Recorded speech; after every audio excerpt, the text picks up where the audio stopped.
नमस्कार. AB मराठीमध्ये मी समाधान आपलं स्वागत करतोय. पुण्यश्लोक अहिल्यादेवी होळकर विद्यापीठाचा युवा महोत्सव सुरू आहे आणि या युवा महोत्सवाच्या प्रांगणामध्ये अनेक कलाकार त्या ठिकाणी येत आहेत. अनेक वक्तृत्व स्पर्धातील स्पर्धक ते युवा महोत्सवाच्या वाङ्मय विभागाचं परीक्षण आणि TV9 सारख्या एका नामांकित वृत्तवाहिनीला एक सेलिब्रिटी निवेदका म्हणून काम करणाऱ्या निकिता पाटील यांचा प्रवास नेमका कसा होता, युवा महोत्सवाने एकेकाळी काय दिलं, एकेकाळी युवा महोत्सवामध्ये स्पर्धक आणि आज परीक्षक ते TV9 पर्यंतचा प्रवास हे नेमकं काय होतं, त्या अनुषंगाने मी निकिता पाटील यांच्याशी बोलणार आहे. खरं तर तुमचं या ठिकाणी स्वागत करतो आणि खरं तर एका नामांकित न्यूज चॅनलच्या अँकर म्हणून संपूर्ण महाराष्ट्राला परिचित आहातच.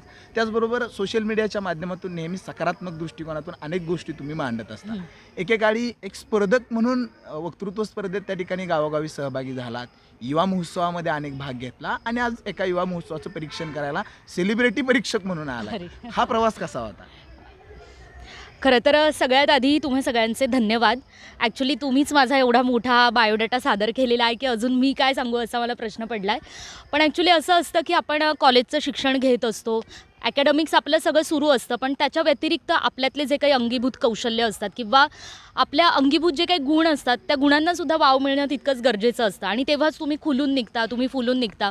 माझ्या विद्यार्थी जीवनातलं म्हणाल तर मी सुद्धा एका लहानशा शहरातनं येते, जळगावमधून येते, तुम्हाला सगळ्यांना माहितीच आहे. आणि जसं सोलापुरातलं वातावरण आत्ता आहे त्यापेक्षासुद्धा काहीसं मागासलेलं वातावरण म्हणता येईल, त्यावेळी आमच्यावेळी जळगावमध्ये होतं. पण एक जिद्द होती, मेहनत करण्याची तयारी होती, चिकाटी होती की नाही आपण काहीतरी वेगळं करायला हवं. म्हणून हीच एक महत्त्वाकांक्षा मनात घेऊन मी प्रवास करत गेले. आता जसं आपण म्हणालात की सुरुवातीला मी सुद्धा वक्तृत्व स्पर्धा करायचे आणि याच वक्तृत्व स्पर्धांमधून पुढे येऊन आज एका नामांकित विद्यापीठाच्या युवक महोत्सवाच्या वक्तृत्व स्पर्धेचं परीक्षण करण्यासाठी मला बोलावण्यात आलं. खरं तर त्याबद्दल मी विद्यापीठाच्या प्रशासनाचे आभारच मानीन. पण हा सगळा प्रवास एका दिवसात निश्चितच घडलेला नाही आहे. यामागे खूप कष्ट आहेत, खूप मेहनत आहे.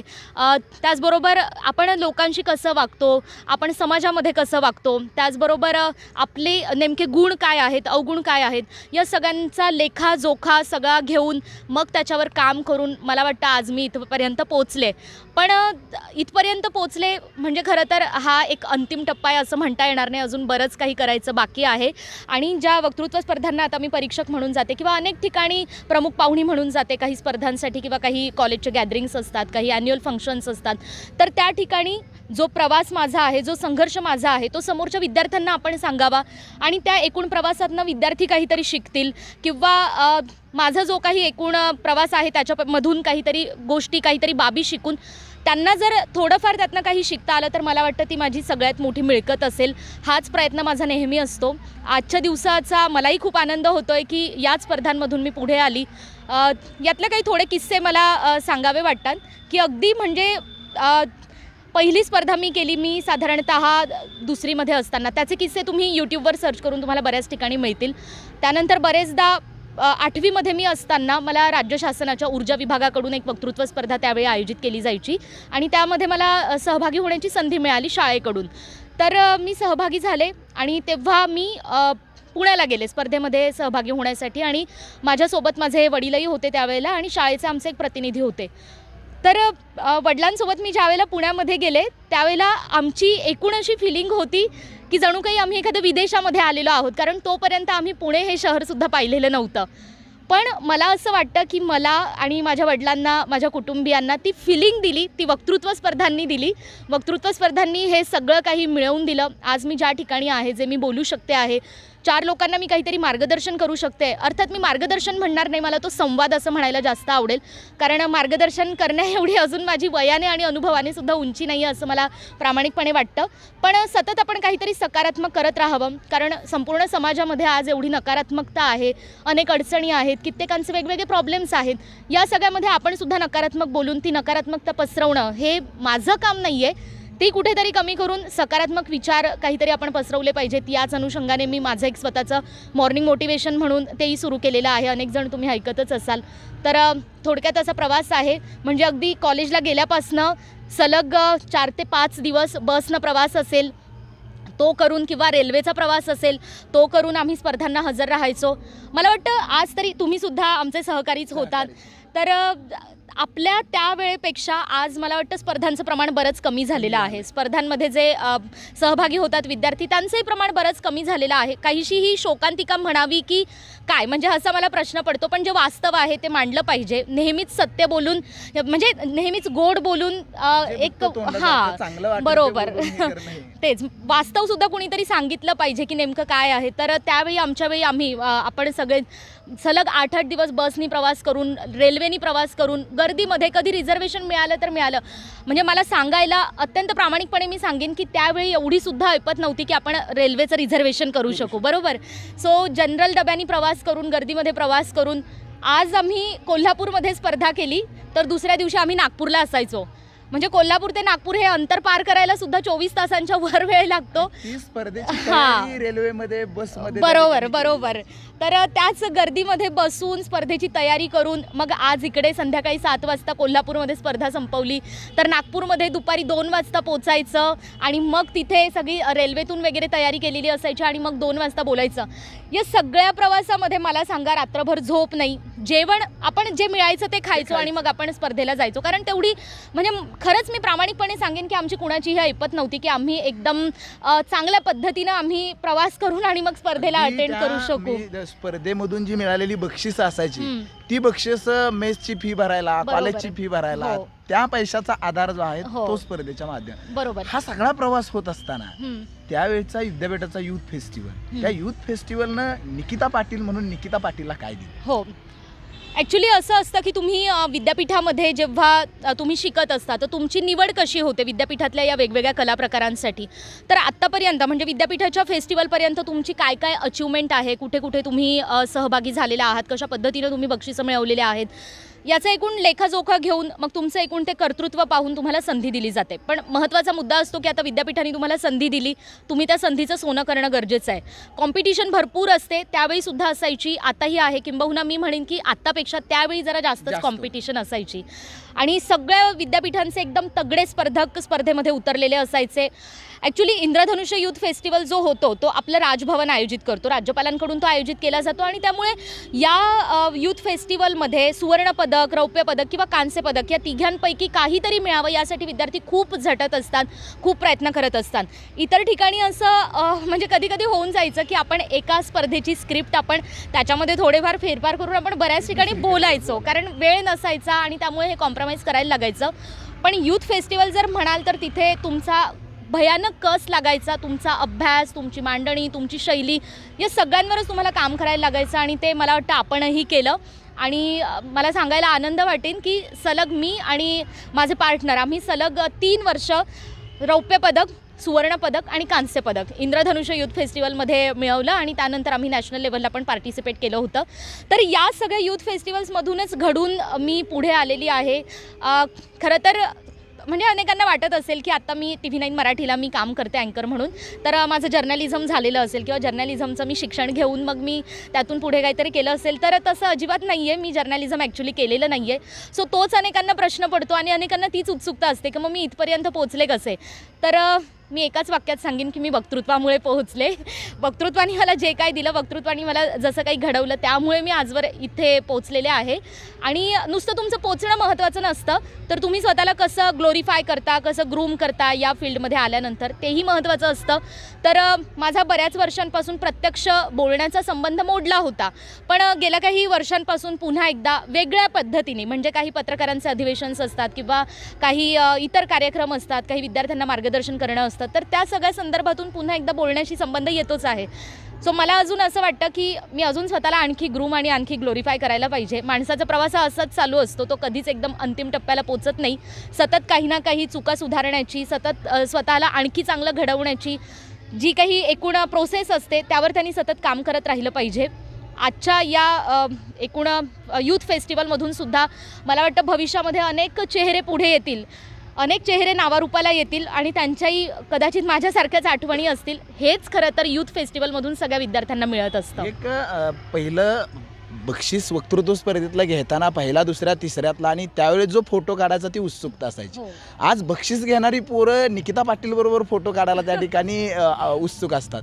हा अनुभव कसा, ते ज्यावेळेस फोटो काढायला उभा राहतात त्यावेळेची काय एखादी आठवण जी आजपर्यंतच्या आयुष्यातली सर्वात बेस्ट आठवण आहे, ती स्पर्धा कधी विसरता येणार नाही, आणि आज कसं वाटतं? ॲक्च्युली हे खरं आहे की एक वेळ अशी होती, आपण म्हणजे स्पर्धांच्या बक्षीस समारंभासाठी किंवा उद्घाटनासाठी अनेक सेलिब्रिटी असायचे, मोठमोठे वक्ते असायचे किंवा महाराष्ट्रातल्या नावाजलेल्या व्यक्ती असायच्या. तर आमचीसुद्धा धडपड असायची की आम्हाला त्यांच्यासोबत एक सेल्फी काढायला मिळाला. अर्थात सेल्फी नव्हता त्यावेळेला, हां सेल्फी फोटो, हो कॅमेऱ्यामध्ये, आणि ते धुवून कॉपी परत. हां बरोबर. तर त्यांच्यासोबत आपला एक फोटो असावा याच्यासाठी आम्ही सुद्धा खूप धडपड करायचो. पण बऱ्याचदा असं व्हायचं की कालच्या दिवशी एक स्पर्धा करायची, आजच्या दिवशी दुसरी स्पर्धा करायची, त्यामुळे आम्ही वेळेत पोचायचोच नाही बऱ्याचदा. आणि म्हणून दुपारी 12-1 पर्यंत आम्ही पोचणार आणि मग फोटो वगैरे ते. पण ती एक महत्त्वाकांक्षा, ती एक इच्छा असायचीच. आज असं आहे की जसं तुम्ही म्हणालात, खरंच बऱ्याच जणांना फोटो काढायचा असतो आमच्यासोबत, पण ते तुम्हा सगळ्यांचं प्रेम आहे, तुम्ही देत असलेला आदर आहे, तुम्ही करत असलेलं कौतुक आहे, आणि ते निश्चितच पुढे जाण्यासाठी आणखीच बळ देत असतं. आता अनेकांना आपल्यासोबत फोटो काढायचा असतो, याचा अर्थ मी खूप मोठी सेलिब्रिटी आहे किंवा मी खूप मोठी व्यक्ती आहे असं नाही आहे. तर तुमच्या मनामध्ये आमच्याबद्दलचं जे काही प्रेम आहे त्याची ती एक परिणिती असते आणि तो त्याचा एक सगळा भाग असतो. निश्चितच छान वाटतं, म्हणजे कुठेतरी एक सुखावणारी भावना असते ती. पण तरीसुद्धा सगळ्या व्यक्ती या आपल्या बरोबरीच्या आहेत आणि आपण या ठिकाणी पोचलो तर आपलं एक कर्तव्य आहे की आपण आता त्यांना सोबत घेऊन पुढे जायला हवं. ही एक कर्तव्य भावना मनामध्ये ठेवून मग ते सगळं आपण वागत असतो, तसं आहे. आठवणी म्हणाल तर बऱ्याच आहेत. म्हणजे एक स्पर्धा असायची शरद पवार फाउंडेशनकडून, शरद पवार बक्षीस समारंभाला त्या ठिकाणी प्रत्यक्ष हजर असायचे. तर तिथेसुद्धा फोटो मिळावा यासाठी आम्ही खूप धडपड केली होती. एकदा लावणी सम्राज्ञी सुरेखा पुणेकर आम्हाला होत्या उद्घाटनासाठी प्रमुख पाहुण्या म्हणून जयसिंगपूरला, कोल्हापुरातल्या जयसिंगपूरला ती स्पर्धा होती. तर मला त्यांच्यासोबत फोटो काढायला मिळालं होतं आणि तो फोटो मी अजूनही जपून ठेवला आहे. म्हणजे अक्षरशः तो इतका ब्लर दिसतो पण तरीही मी तो फोटो जपून ठेवलेला आहे. अशा बऱ्याच आठवणी आहेत. बऱ्याच ठिकाणी अनेक पॉलिटिशियन्स असायचे की आपल्या मनामध्ये त्यांची एक खूप मोठी प्रतिमा असते की नाही, आपला एक फोटो यांच्यासोबत पाहिजेच. ते एक आहे.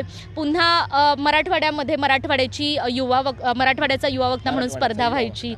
तर आमदार सतीशभाऊ चव्हाण ती स्पर्धा आयोजित करायचे. मला वाटतं अजूनही सुरू आहे स्पर्धा. तर त्यावेळेला सुद्धा जवळपास म्हणजे स्पर्धेचं 10वं ते 12वं वर्ष होतं आणि तोपर्यंत कोणती मुलगी त्या स्पर्धेमध्ये विजेती नव्हती. म्हणजे पहिल्या 3 नंबरमध्ये सुद्धा मुलगी विजेती नव्हती. आणि ज्यावेळी मी स्पर्धेमध्ये सहभागी झाले त्यावेळी म्हणजे पहिली मुलगी मी होते की जिनी नंबर पटकावला. आणि म्हणजे आनंदाची बाब अशी की तो पहिलाच होता. म्हणजे मराठवाड्याची युवा वक्ती त्यावर्षी मी झालेले. तर कोणतीही धडपड न करता मला सुप्रियाताई सुळेंसोबत फोटो काढायला मिळाला होता. तो फोटोसुद्धा मी अजूनही जपून ठेवलेला आहे. तर अशा बऱ्याच आठवणी आहेत. अजूनही बऱ्याच व्यक्ती आहेत की ज्यांना आपल्याला भेटायचं असतं वगैरे. पण आता आपणही काहीतरी असं कदाचित केलेलं आहे की आपल्यालाही आपल्यासोबतही इतरांना फोटो काढावं वाटतं. ही निश्चितच सुखावणारी भावना असते. एक खरं तर आता गावखेड्यातल्या अनेक मुली आहेत. घरचं वातावरण सगळं त्या ठिकाणी शिकलेलं कोण नव्हतं. आई वडील त्या ठिकाणी अगदी सगळे आपण हालाकीच्या परिस्थितीमधून त्या परिस्थितीवर मात करत आलो. आणि त्या परिस्थितीमधून शिक्षण पॉलिटेक्निकचं, इकडं वक्तृत्व, आणि खरं तर म्हणतात जी सायन्सनं जाणारी मुलं असतात, इंजिनिअरिंगची मुलं असतात, ती कधी असल्या भानगडीत पडत नाहीत. मग तो तिकडचं डायव्हर्शन इकडं कसं काय झालं, इकडं कसं वळालं? ॲक्च्युली खरंच म्हणजे अनेकांना वाटेन की हा खूप मोठा प्रवास आहे की, पण मला म्हणजे मी सांगेन की हा मोठा प्रवास नाही आहे. ॲक्च्युली माझा स्वभाव असा आहे की एखादी गोष्ट तुम्हाला करावी वाटते ना, ते तुम्ही करून टाका. कारण एखादा निर्णय चुकीचा किंवा बरोबर कधीच नसतो. तर तुम्ही त्या निर्णयाला चुकीचा किंवा बरोबर कसं ठरवता हे तुमच्या हातामध्ये असतं. तर मी म्हणजे 10वीला 95% होते. त्यावेळी आमच्यावेळी ते खूप जास्त होते. आणि घरामध्ये आई वडील दोन्ही अशिक्षित आहेत, म्हणजे अल्पशिक्षित आपण म्हणूयात. वडील माझे 10वी नापास आहेत, आई माझी 9वी नापास आहे. सो तर एक मार्गदर्शन काहीच नव्हतं. पण त्यावेळी होतं ना आपल्यावेळी की तुम्ही इंजिनिअरिंगला गेलात तर तुमचं भविष्य खूप उज्ज्वल आहे. कंपनी जॉबच्या, हां बरोबर. आता इंजिनियर, डॉक्टर, वकील अशा काही स्ट्रीम्स आहेत आपल्याकडे की आईवडिलांची अपेक्षा असते, त्यांची इच्छा असते की आपल्या मुलांनी, आपल्या पाल्यांनी काहीतरी व्यवस्थित करावं आणि एक उदरनिर्वाहाच्या दृष्टीने तो सेटल व्हावा. पण मेडिकलला जाण्या इतकी ऐपतच नव्हती, ना माझी ना आईवडिलांची, आमची परिस्थितीच नव्हती. मग राहिला ऑप्शन इंजिनिअरिंगचा. मग आता बहीण होती मोठी, बहिणीलाही 10वीला चांगले मार्क्स होते, बहीण इंजिनिअरिंगला गेली. मग त्यानंतर आता दिदी इंजिनिअरिंगला गेली म्हटल्यानंतर दिदीपेक्षा 1 मार्क्स जास्त मिळवला तर तू सुद्धा इंजिनिअरिंगलाच जायला हवं. मग इंजिनिअरिंगला आता आपल्याकडे असतं की 10, 11वी आणि 12वी. एखाद्या शहरामध्ये जेव्हा आपण 11वी आणि 12वी पूर्ण करतो त्यावेळी अनेक क्लासेस तुम्ही जॉईन करता, कॉलेजची फीस असते, तर कुठेतरी तो खर्च जास्त होता म्हणून थोडं कॉम्प्रोमाइज केलं. 11वी आणि 12वीला ॲडमिशन नाही घेतली आणि त्याऐवजी मग डिप्लोमाला ॲडमिशन घेतली. गव्हर्नमेंट पॉलिटेक्निक जळगावला ॲडमिशन घेतली की तुलनेने खर्च कमी राहील आणि मग जेणेकरून पुढे डिग्रीसाठी पण तो उरलेला खर्च आपल्याला पुरवता येईल, असं ते एकूण कॅल्क्युलेशन त्यावेळी होतं. बरंचसं कळत नव्हतं, पण जसं जसं म्हणजे पहिलं वर्ष संपलं, दुसरं वर्ष संपलं, तिसरं वर्ष आलं, फर्स्ट क्लास विथ डिस्टिंक्शन मिळत होतं, नाही असं नाही. व्यवस्थित अभ्यास सुरू होता, व्यवस्थित सगळं ॲकॅडमिक सुरू होतं. पण एक वेळ अशी आली की कुठेतरी मनात जाणवत होतं की अरे आपण ना यंत्रांमध्ये नाही अडकू शकत. म्हणजे शब्दांमध्ये रमणाऱ्या माणसाला यंत्रांमध्ये नाही अडकता येत. आणि ते कुठेतरी क्लिक झालं. तेव्हा ठरवलं की नाही, आपल्याला जे करायचं आहे तेच करायचं आहे. आणि आधीपासूनच स्वभाव असा आहे की जगाला जुमानायचंच नाही, तेच पूर्ण करायचं. नंतर जगाने दखल घेतली पाहिजे, असं काहीतरी केलं पाहिजे. मग मी ठरवलं की नाही, आपल्याला इंजिनिअरिंग पुढे करायचं नाही आहे. मग मी मुक्त विद्यापीठातून, यशवंतराव चव्हाण मुक्त विद्यापीठातून माझं ग्रॅज्युएशन कंप्लीट केलं. आणि आनंदाची गोष्ट अशी की तिथेही ठीक आहे, मुक्त विद्यापीठात नका असे ना, पण काहीतरी चांगलंच करायचं म्हणून मराठी साहित्य विषयातनं मग सुवर्णपदक मिळवलं. आणि त्याच्यानंतर मग मी पुणे विद्यापीठाच्या पॉलिटिकल सायन्स डिपार्टमेंटला ॲडमिशन घेतली आणि तिकडे मी माझं पोस्ट ग्रॅज्युएशन कंप्लीट केलं. तर असा हा एकूण प्रवास. तर इंजिनिअरिंगला गेलेली मुलगी जर्नलिझममध्ये कशी येते, हा सगळा हा प्रवास. पण त्याचंही उत्तर हेच आहे की त्याच्यामध्ये वक्तृत्वाचा आणि अशाच स्पर्धांचा, यूथ फेस्टिवलचा वाटा आहे. तो मला वाटतं 70-80% असेल. आणि दुसरी गोष्ट जशी आपण विचारलीत की त्यावेळी परिस्थिती नव्हती, पण तरी पण मोठी स्वप्न पाहण्याची जिद्द होती. जसं आपण म्हणालो की स्पर्धेला जाताना आपण प्रचंड स्ट्रगल केलेला आहे, खूप स्ट्रगल केलेला आहे. एका कोपऱ्यातनं दुसऱ्या कोपऱ्यात, म्हणजे गल्लीपासून दिल्लीपर्यंत पण आम्ही जाऊन पोचलेलो आहोत. मजल करत तो प्रवास सगळा आम्ही पूर्ण केला आणि त्याचं फळ आज कुठेतरी दिसतंय, असंच मी म्हणेन. तर हा सगळा प्रवास होता. आत्ता हे सगळं आज काल दिवसभरामध्ये वक्तृत्वाचं परीक्षण केलं, आज वादविवादाचं परीक्षण त्या ठिकाणी केलं. ही स्पर्धा आत्ता जी मुलं येत आहेत, जी मुलं स्पर्धा करतायत आणि ज्या मुली अजूनही गावखेड्यामध्ये त्या ठिकाणी आहेत, प्रचंड टॅलेंट आहे, मात्र त्या या क्षेत्राकडे यायला त्या ठिकाणी तयार होत आहेत. मग त्या मुलींसाठी किंवा त्या मुलांसाठी काय सांगाल? आणि आत्ताची स्पर्धा आणि त्यावेळची स्पर्धा, या पोरांनी नेमकं काय करायला पाहिजे आता ती जीवनाच्या यशाच्या शिखराकडे त्यांची वाट त्या ठिकाणी तयार होईल? अगदीच. सगळ्यात आधी तर मी एक सांगेन की तुम्ही कोणतंही क्षेत्र निवडा, भले इंजिनिअरिंग असू देत किंवा तुम्ही आर्ट्स फॅकल्टीला जा किंवा आणखी कोणतंही क्षेत्र असू देत. आव्हानं प्रचंड असतील, अडचणी प्रचंड येणार आहेत. प्रत्येक वेळी आर्थिक अडचणीच असतील असं नाही आहे. अडचणी वेगवेगळ्या प्रकारच्या असतात आणि त्या तुमच्या वेगवेगळ्या टप्प्यावर वेगवेगळ्या पद्धतीने तुम्हाला फेस करायला लागतात. सगळ्यात महत्त्वाची गोष्ट तर हीच लक्षात ठेवायला पाहिजे की तुम्ही खचून जायचं नाही आहे. कोणत्याही परिस्थितीमध्ये तुम्ही मागे फिरायचं नाही आहे. एकदा तुम्ही पाऊल पुढे टाकलं ना, मग फक्त पुढचा विचार करायचा, परतीचे दोर कापून टाकायचे. हां, अर्थातच आपला जो भूतकाळ असतो किंवा आपल्या ज्या चुका असतात त्याच्यातून शिकून आपण पुढे काहीतरी नवीन, काहीतरी चांगलं करण्याचा प्रयत्न करावा. पण कोणत्याही अडचणींनी खचून जाता कामा नये. मान्य आहे, मी सुद्धा एका छोट्याशा शहरातनं आलेली आहे, ग्रामीण भागातनं आलेली आहे. माझे आईवडीलसुद्धा ग्रामीण भागाची पार्श्वभूमी असणारे आहेत. मलाही प्रचंड अडचणींना तोंड द्यावं लागलं. पण शेवटी एकच मनात होतं की हे दिवस आपल्याला बदलायचे आहेत. मी आज अनेक ठिकाणी मी जाते, त्या ठिकाणी भाषण करते. तर मी एकच सांगते विद्यार्थ्यांना, माझ्या मित्रमैत्रिणींना, की आजपर्यंत आपण आपल्या बापाचं नाव लावत आलो ना, एक दिवस असा यायला हवा की आपल्या बापाला आपल्या नावाने ओळखलं जायला हवं. तर हेच ध्येय तुम्ही मनात ठेवा कायम आणि त्यानुसार तुम्ही तुमची पुढची वाटचाल करत राहा. मी म्हणेन की आत्तापर्यंतचा असा काळ होता की महिलांना किंवा मुलींना तुलनेने जास्त संघर्ष होता. पण आता तशी परिस्थिती राहिलेली नाही आहे. खरं सांगायचं तर उलट ही चांगली, आनंदाची, सकारात्मक बाब म्हणावी लागेल. पुरुषांना पण, महिलांना पण, मुलांना, मुलींना, सर्वांना समान संधी उपलब्ध आहेत. फक्त त्या संधींचा शोध आपल्याला घेता यायला पाहिजे. प्रत्येक वेळेसच संधी तुमच्या दारावर येऊन दरवाजा ठोठावेल असं नाही आहे. अनेकदा तुम्हाला दरवाजा उघडून, स्वतः दरवाजा उघडून तुम्हाला संधीचा शोध घ्यावा लागणार आहे की संधी आहे नेमकी कुठे. तर हे आहे. दुसरं म्हणजे तुम्ही या सगळ्यामध्ये वाटचाल करत असताना थोड्याशा काही क्वालिटीज असल्या पाहिजे. तुम्ही नम्र असलं पाहिजे. तुम्ही आज भलेही आकाशाला हात टेकवून या, पण तुमचे पाय जमिनीवर असले पाहिजे. तर ते असं म्हणतात ना, महापुरे झाडे जाती तिथे लव्हाळे वाचती. तर अगदी तसंच आपली वृत्ती असली पाहिजे, कारण शेवटी माणूस त्याच्या साधेपणामुळेच ओळखला जातो. म्हणजे तुम्ही ज्या माणसांमधून आलेला आहात, ती माणसं, ती माती आणि ती माय, या 3 गोष्टींना तुम्ही विसरता कामा नये. आणि हे तुम्ही विसरला नाहीत तर तुमचं मन, मनगट आणि मेंदू हे नेहमीच सकारात्मक पद्धतीने वाटचाल करत असतं. याच काही छोट्या छोट्या गोष्टी असतात की तुमच्या प्रवासामध्ये, तुमच्या प्रगतीमध्ये तुम्हाला त्या अंगात भिनवून घ्यायला लागतात, तुम्हाला त्या जाणवून घ्यायला लागतात आणि मग तुमचा प्रवास काहीसा सुकर होतो. तर हा एक टप्पा आहे अडचणींवर मात करायची, कुठेही घाबरायचं नाही, सतत पुढची वाटचाल करत राहायची, नम्र असावं, साधेपणा अंगी असावा. त्याचबरोबर तुम्हाला लोकांशी तुम्ही मिळून मिसळून राहिलं पाहिजे, नाही का. आता मी तर सांगेन, एक छोटीशी आठवण मी सांगेन. आम्ही एका स्पर्धेला गेलेलो, मला वाटतं जवळपास अमरावतीला ती स्पर्धा होती. एक्झॅक्टली वर्ष मला आठवणार नाही, पण आम्ही 2-3 स्पर्धक आम्ही होतो आणि अमरावतीला स्पर्धेला गेलो. आणि असं की अमरावतीला त्या स्पर्धेमध्ये प्रचंड तयारी केली, रात्रभर प्रवास केला आणि बक्षीसच नाही मिळालं. म्हणजे आम्ही जे 3-4 मंडळी होतो त्यापैकी कुणालाच बक्षीस नाही मिळालं. म्हणजे आपलं असायचं की भलेही स्पर्धेमध्ये तुम्ही प्रतिस्पर्धी असा, तुम्ही एकमेकांना शिव्या घाला, तुम्ही एकमेकांच्या स्पर्धेमध्ये बोलण्यामध्ये तुम्ही डिस्टर्बन्स आणा, पण स्पर्धा संपल्यानंतर एकाने स्पर्धा जिंकली, एकाने स्पर्धा नाही जिंकली, तर अक्षरशः प्रवासाचे पैसे सुद्धा आपण वाटून एकमेकांना द्यायचो. तरी बक्षीस आलं तर ते हो. प्रवासाची वाट, ते तिकीट हो, तरी भागायचं. बरोबर.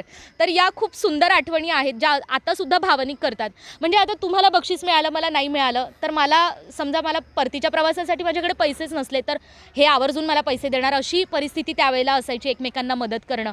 तर ती आठवण अशी आहे की अमरावतीवरून आम्ही सगळे परत येत होतो, आम्ही कुणीच बक्षीस जिंकलो नाही. स्पर्धा आमची ती फ्लॉप गेली आणि औरंगाबादला आम्ही पोचलो सगळे. अर्थात मी सांगेन की आम्ही जनरलच्या डब्यामध्ये अतिशय खचाखच भरलेला तो डबा त्यांनी प्रवास करून आलो आणि उन्हाळ्याचे दिवस होते. तर ज्यावेळी आम्ही औरंगाबाद स्टेशनला उतरलो, माफ करा सध्याचं छत्रपती संभाजीनगर, त्यावेळेचं औरंगाबाद. तर आम्ही स्टेशनला उतरलो आणि दुपारची वेळ होती, साधारण मला वाटतं 1-2 वाजलेले. तर अक्षरशः म्हणजे पाण्याची बॉटल, 20 रुपयाची पाण्याची बॉटल घेण्या इतके सुद्धा पैसे कुणाकडेच नव्हते, कारण सतत 2 ते 3 दिवस स्पर्धा करून सगळे संपलेले होते. आणि मग कॉलेजला आल्यानंतर तो जो ट्रॅव्हल अलाउन्स असायचा तो काढण्याची ती एक प्रोसेस असायची, पण त्याला वेळ जायचा, साधारण 10-12 दिवस वेळ जायचा. मग तोपर्यंत करायचं काय, तर स्पर्धेतून जे बक्षीस मिळेल त्याच्यावर आपला पुढचा तोच खर्च व्हायचा कॉलेजचा वगैरे सगळा एकूण. पण आता स्पर्धेमध्ये बक्षीसच नाही मिळालं म्हटल्यानंतर अशी परिस्थिती झाली की पाणीसुद्धा नव्हतं. मग त्यावेळी सगळ्यांनी केलं काय, सगळ्या थोडीफार आपली चिल्लर असायची, म्हणजे बऱ्याच वर्षापूर्वीची गोष्ट आहे, थोडीशी बॅगेत कुठेतरी 1 रुपये 2 रुपये वगैरे अशी आपली चिल्लर असायची.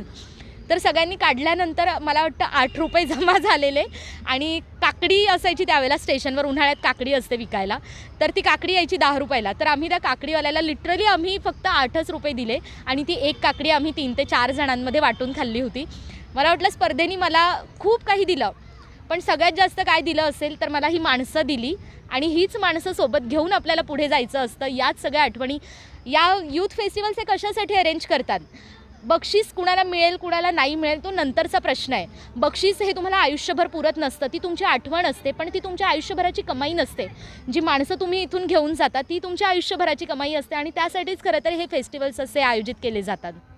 खरं तर हा सगळा प्रवास पाहिल्यानंतर शेवटाकडे येत असताना मला नाधोंच्या 4 ओळ्या आठवतात. या नभाने या भूमीला दान द्यावे, या मातीतून चैतन्य उभारावे, अशी कोणती पुण्यकर्मे येती फळाला, जोंधळ्याला चांदणं लकडून यावं. खरं तर ते जोंधळ्याला चांदणं लकडून यावं ते काय असेल ना, तर अशी जळगावच्या मातीतली, मराठवाड्याच्या मातीतली, गावखेड्यातल्या मातीतली पोरं ही यूथ फेस्टिवलच्या माध्यमातून त्या ठिकाणी आत्ता राज्यातच नाही तर देशामध्ये, जगभरामध्ये त्या ठिकाणी जी चमकता येतात, हे खरं तर यूथ फेस्टिवलच्या जोंधळ्याला लकडून आलेलं चांदणं आहे. आणि खरं तर हा प्रवास या यूथ फेस्टिवलच्या निमित्तानं त्या ठिकाणी संवाद साधण्याचा योग आला. गेले अनेक वर्ष गावखेड्यातली जी मुलं आहेत, गेल्या 1-2 वर्षापासून TV9 मराठीनं विशेषतः डिजिटल प्लॅटफॉर्मवरती त्या ठिकाणी आघाडीची झेप घेतली आहे. गावाकडे ग्रामीण भागामध्ये मी राहतो, न्यूज चॅनल म्हटलं की TV9 आणि संध्याकाळचा प्राईम टाईम तुम्हाला त्या ठिकाणी करायला मिळतो आणि अँकर म्हणून त्या ठिकाणी हे जे काम सुरू आहे, खरं तर या यूथ फेस्टिवलमधूनच तयार झालेली निकिता पाटील नावाची जळगावची अतिशय अल्पशिक्षित कुटुंबातील मुलगी ते TV9 पर्यंतचा प्रवास खरं तर फक्त अँकरपर्यंत मर्यादित न राहता तो एका नामांकित न्यूज चॅनलच्या संपादकापर्यंत जावा आणि पुन्हा असंच यूथ फेस्टिवलच्या निमित्तानं त्या ठिकाणी भेटण्याचा योग यावा हीच या यूथ फेस्टिवलच्या निमित्तानं त्या ठिकाणी मी अपेक्षा व्यक्त करेन. आणि जी पुढची वाटचाल आहे त्या पुढच्या वाटचालीसाठी आणि जे चालू केलेलं आहे सकाळी सकाळी मॉर्निंगसाठी देणार आहे ते खरं तर भरभरून यावं. ते सकाळी सकाळी जे सकारात्मक ऊर्जा जे आपण म्हणतो ना, खरं तर म्हटलं जातं, आपण जसा विचार करतो आपल्या शेजारचं जसं वातावरण असतं तशा पद्धतीच्या जे तरंग आहेत निर्माण होतात का नाही माहीत मला, पण ते तयार होतात. आणि ते सकाळी सकाळी आहे ते प्रत्येक दिवशी ते विस्तारानं ऐकत मिळावं. भटकंती सुरू आहे, मस्त सुट्टीच्या दिवशीचा एन्जॉय आहे, तोही आम्ही सोशल मीडियाच्या माध्यमातून त्या ठिकाणी बघत असता. तर तो तसाच गावखेड्यातल्या पोरांच्यासाठी आणि एक रोल मॉडेल म्हणून हा प्रवास असाच शिखरापर्यंत पोहोचत राहावा हीच TV9च्या मानाने AB मराठी आम्ही खूप छोटा आहे, मात्र तो शुभेच्छा किंवा ती सदिच्छा देण्यापेक्षा त्या प्रवासाला त्या वाटचालीसाठी मी विठ्ठलाच्या चरणी फक्त प्रार्थना करू शकतो आणि ती विठू रुक्मायाच्या चरणी या ठिकाणी प्रार्थना करतो. निश्चितच ज्या शुभेच्छा आपण दिल्यात त्याच्यासाठी खरंच खूप मनापासून धन्यवाद. आणि ज्या अपेक्षा आहेत एक व्यक्ती म्हणून किंवा एक सामाजिक काम करत असलेली व्यक्ती म्हणून, विशेषतः एक महिला म्हणून, मला वाटतं मी भविष्यामध्ये सिंहाचा वाटा नाही उचलू शकणार, पण मी खारीचा वाटा उचलण्याचा नक्कीच प्रयत्न करेन. आणि पुन्हा एकदा तुमच्या शुभेच्छांसाठी या पंढरपूर नगरीमध्ये, या विठुमाऊलीच्या नगरीमध्ये मला यायला मिळालं आणि या तुमच्या भरभरून मनापासून शुभेच्छा तुम्ही देत आहात त्याबद्दल खरंच मनापासून धन्यवाद. मनपूर्वक. तर हा आहे युवा महोत्सव. युवा महोत्सव काय करू शकतो तर TV9 सारख्या चॅनलची एक लीड अँकर जर्नालिझम न करता युवा महोत्सव देऊ शकतो आणि ही ताकद युवा महोत्सवाची आहे. तर आज दिवसभरामध्ये मी अशाच युवा महोत्सवामधून तयार झालेला कलाकार नेमके कसे घडले, काय करतायत आणि येणाऱ्या भविष्यातील पिढींसाठी ते एक रोल मॉडेल ठरावेत यासाठी खरं तर हा अट्टाहास होता. कॅमेरामन गोपाळ माडीसह मी समाधान काळे, पंढरपूरहून.